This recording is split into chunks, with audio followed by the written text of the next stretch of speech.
I think it's fair to say that little England is no longer welcoming to EU nationals, no, since Brexit.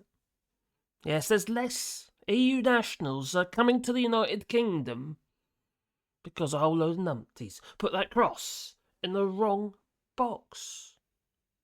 But we need them.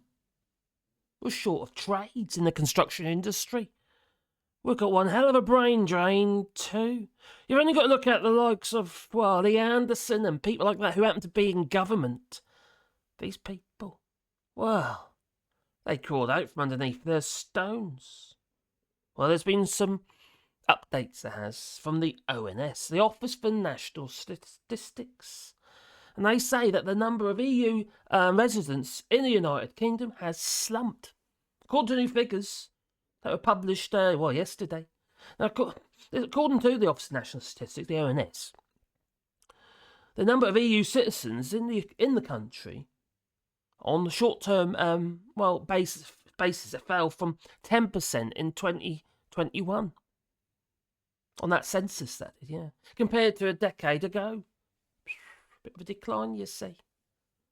Now, I do say the United Kingdom because that's where these figures are from.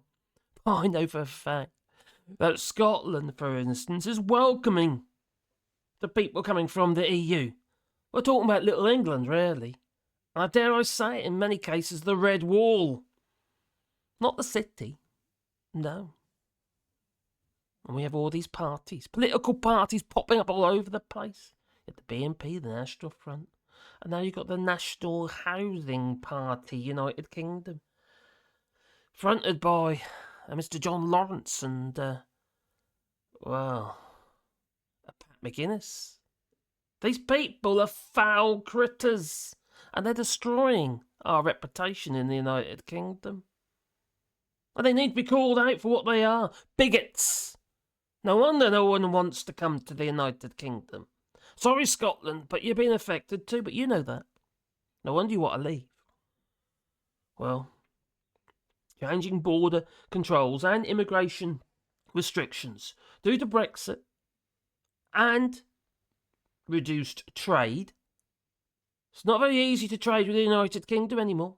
Many EU businesses have said, well, sod you. We're not trading with you anymore. No.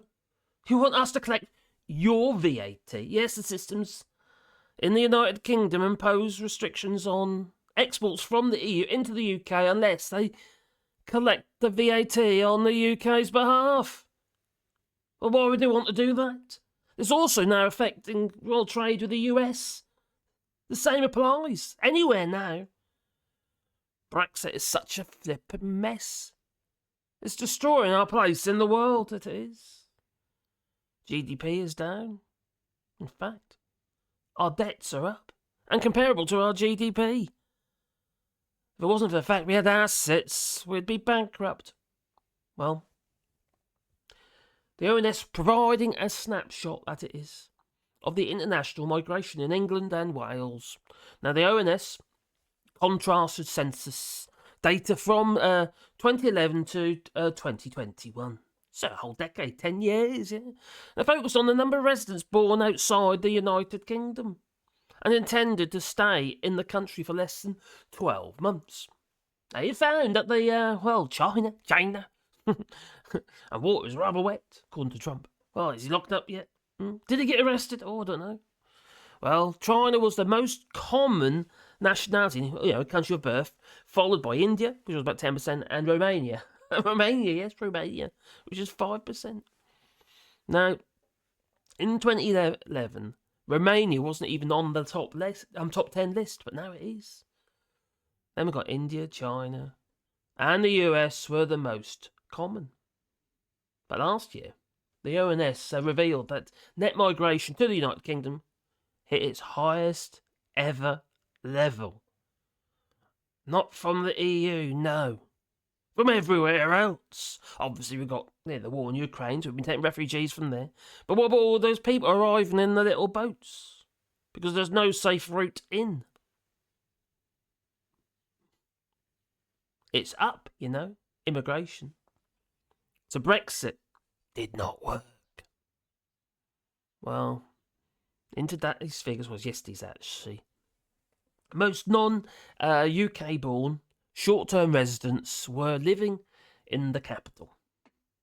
29%, in fact. Followed by the southeast, the northwest, which had the largest difference between the EU, which was 20%, and non-EU, 80% in residents. So yes, EU residents have come to buy at least 10% from the EU. What a mess. Well, short-term migrants. Well, they come to the United Kingdom for a variety of reasons, including work, using these visa schemes that are available to some sectors at the moment. It's been opened up to, well, the construction industry just recently, and because we don't have enough tradespeople. We're not making them anymore. No. Takes years to train, you know. So what do? We shoot ourselves in the foot and we say, oh, you people from the EU, you're not allowed to come anymore. Skilled people. And hard-working people. They're not work shy. No. Polish brickies, well, they're brilliant. They're like machines. I know, 'cause I used to employ two. Well, I can't see it getting any better anytime soon. No, for the United Kingdom. It's all very well offering these visas, allow people to come. You're going to have to be paying a hell of a lot more money than you are to encourage bricklayers, for instance, with similar skills to what we have in the United Kingdom, to come to the United Kingdom.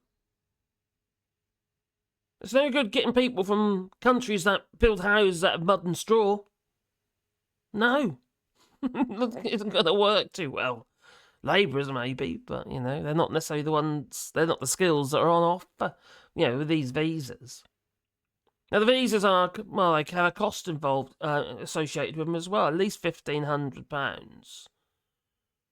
So you're going to have to lash out, or somebody's going to have to lash out, whether it be the business that's sponsoring you, or whether it be yourself. If you're coming to the UK, that is, to work. So yes, you're going to want a good pay.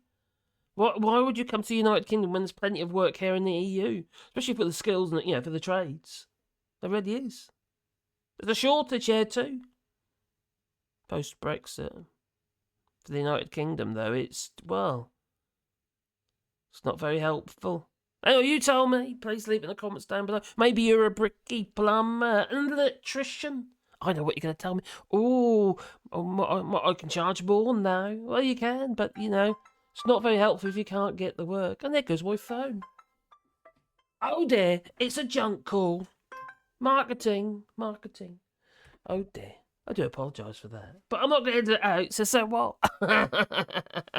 Because there's no editing done here. No, not in this video. So anyway, it's time for me to go. You tell me what you think. Please leave it in the comments down below. And if you want to support the channel, you can do that on Patreon or buy us a coffee, and the link's down below. But please click like and subscribe. And maybe a little bell icon. Because then you get more buzzing in your pocket every time I upload another video. And please comment down below, because I do actually read the comments, you know. I can't always reply, but I do actually read the comments. So, unlike some YouTubers I can mention, well,